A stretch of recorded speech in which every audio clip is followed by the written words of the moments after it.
Bismillahirrahmanirrahim. Assalamualaikum warahmatullahi wabarakatuh. Selamat pagi, salam semu budaya, salam kebajikan. Yang saya hormati para ketua dan pimpinan lembaga negara, ketua MPR RI, ketua DPR RI, wakil ketua DPD RI,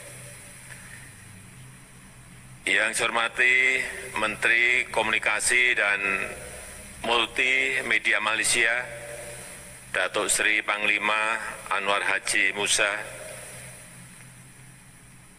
yang saya hormati Yang Mulia para Duta Besar negara-negara sahabat, yang saya hormati para Menteri Kabinet Indonesia Maju, yang saya hormati Gubernur Sulawesi Tenggara, beserta para gubernur, para bupati dan wali kota yang hadir, yang saya hormati Ketua Dewan Pers, Ketua PBI Pusat, tokoh-tokoh pers dan rekan-rekan wartawan, hadirin dan undangan yang berbahagia. Pertama-tama, atas nama masyarakat, bangsa, dan negara, saya menyampaikan selamat Hari Pers kepada seluruh insan pers Indonesia dimanapun berada. Sekaligus ucapan terima kasih, meskipun berada dalam situasi pandemi, insan pers tetap bekerja, terus menyampaikan informasi, meningkatkan literasi, membangun optimisme, dan membangun harapan, sehingga masyarakat tetap tangguh menghadapi dampak pandemi COVID-19. Tadi Pak Attabdipari menyampaikan mengenai urusan vaksin, yang saat itu dari PWI meminta untuk didahulukan, dan saat itu memang kami hanya bisa memberikan 5.000 dosis vaksin saat itu. Saat ini kalau PBI masih minta lagi, Pak Attabdipari, kami ada stok 143 juta. Jadi Bapak mau minta berapa akan saya beri sekarang juga. Karena stoknya banyak. Dan yang sudah kita suntikkan kepada masyarakat sampai saat ini, sampai hari ini, sudah 325 juta dosis. Baik itu dosis pertama, kedua, maupun dosis penguat atau booster. Bapak Ibu sekalian yang saya hormati, saya tahu dalam 2 tahun terakhir industri pers nasional mengalami tekanan yang luar biasa beratnya. Mengatasi tekanan akibat pandemi, mengatasi tekanan akibat disrupsi digital, dan juga mengatasi tekanan dari berbagai platform raksasa asing yang menggerus potensi ekonomi dan pengaruh media-media arus utama. Perubahan drastis lanskap persaingan media melahirkan berbagai persoalan yang pelik, yang tadi juga sudah disampaikan oleh Bapak Ketua PWI. Munculnya sumber-sumber informasi alternatif, tumbuh suburnya tren informasi yang semata mengejar jumlah klik atau views, membanjirinya konten-konten yang hanya mengejar viral, masifnya informasi yang menyesatkan bahkan adu domba, sehingga menimbulkan kebingungan dan bahkan perpecahan. Insan pers yang saya banggakan, dalam kondisi yang penuh tekanan ini, media-media mainstream, media-media arus utama harus secepatnya bertransformasi, harus semakin inovatif, meningkatkan teknologi untuk mengakselerasi pertumbuhan yang sehat, membanjiri kanal-kanal dan platform-platform dengan berita-berita baik, mencerdaskan dan mengisi konten-konten yang berkualitas dan menjadikan kepercayaan dan integritas sebagai modal untuk merebut peluang-peluang yang ada. Pers Indonesia harus mampu memperbaiki kelemahan sambil melanjutkan agenda-agenda besar bangsa, menguatkan pijakan untuk melompat lebih tinggi dan mampu berselancar di tengah-tengah perubahan, mempercepat transformasi digital untuk menghasilkan karya-karya jurnalistik berkualitas, lebih cepat dan tetap akurat dan tidak terjebak pada sikap pragmatis yang menggerus integritas kita. Ekosistem industri pers harus terus ditata. Iklim kompetisi yang lebih seimbang harus terus diciptakan. Perusahaan platform asing harus ditata, harus diatur agar semakin baik tata kelolanya. Kita perkuat aturan bagi hasil yang adil dan seimbang antara platform global dan lokal. Jadi yang disampaikan oleh Pak Ketua PBI maupun Prof. Nuh tadi, ada beberapa pilihan yang mungkin bisa segera kita putuskan, apakah segera mendorong undang-undang baru, atau yang kedua merevisi undang-undang yang lama, atau yang paling cepat adalah dengan peraturan pemerintah atau PP.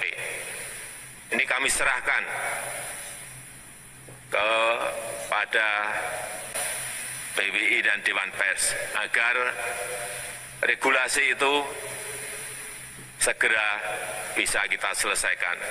Saya akan dorong terus setelah nanti pilihannya sudah ditentukan, apakah undang-undang baru, apakah revisi undang-undang lama, atau memakai PP.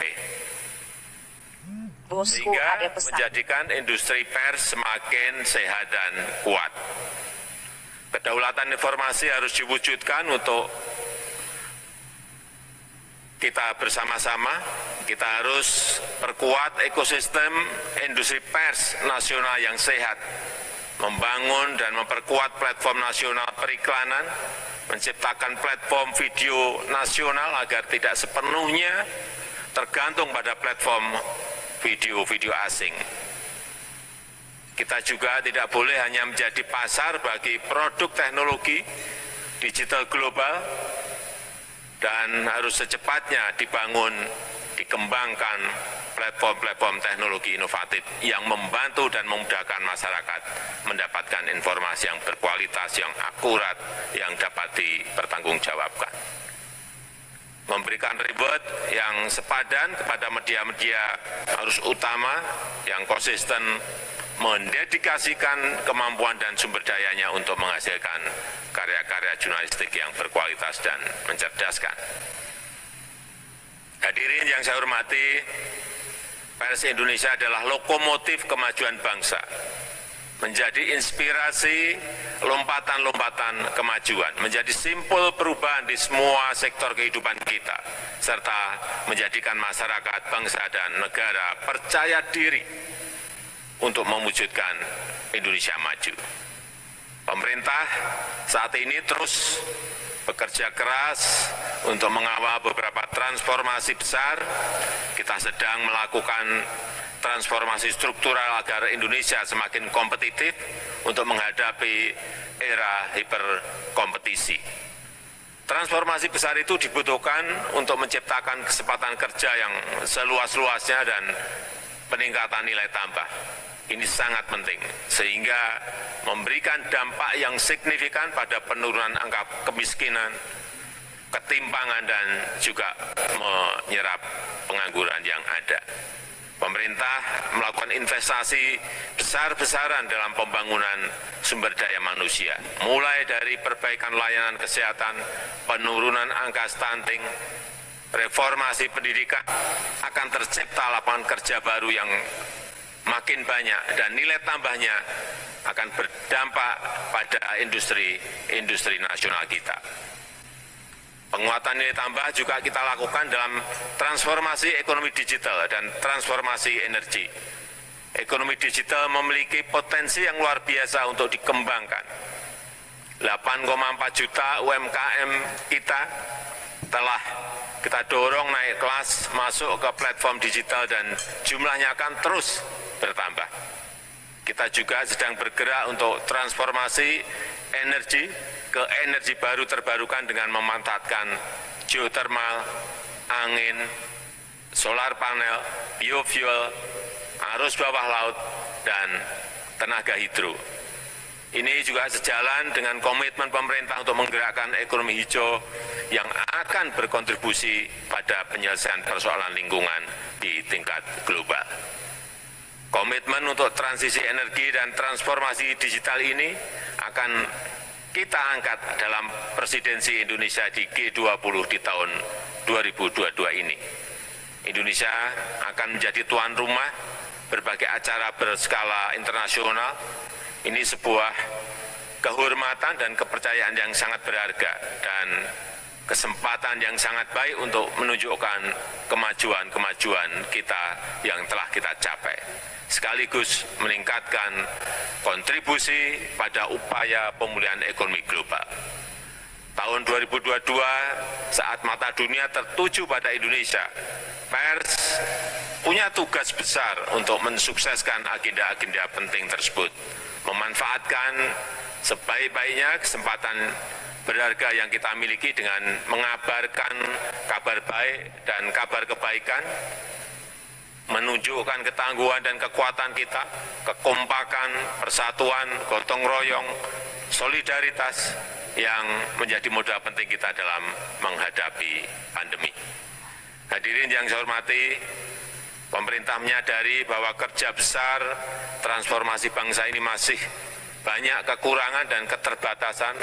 Karena itu pemerintah selalu terbuka menerima masukan-masukan dari insan pers agar langkah-langkah besar ini betul-betul bisa tereksekusi dan dijalankan di lapangan, sehingga membawa perubahan dan memberikan kontribusi besar bagi kemajuan Indonesia. Sebagai salah satu negara demokrasi terbesar dunia, kebebasan pers adalah pilar penting kemajuan Indonesia. Kebebasan pers dan perlindungan terhadap profesi wartawan dijamin dalam undang-undang. Kritik, masukan, dan dukungan dari insan pers sangat-sangat penting. Mengingatkan jika ada yang kurang, yang perlu diperbaiki, mendorong yang masih lamban, dan juga mengapresiasi yang sudah berjalan baik agar seluruh jajaran pemerintah dari pusat sampai ke daerah dan desa bekerja dalam frekuensi yang sama, visi yang sama untuk negara kita, untuk Indonesia maju. Saya rasa itu yang bisa saya sampaikan pada kesempatan yang berbahagia ini. Sekali lagi, selamat Hari Pers Nasional. Terima kasih. Wassalamualaikum warahmatullahi wabarakatuh.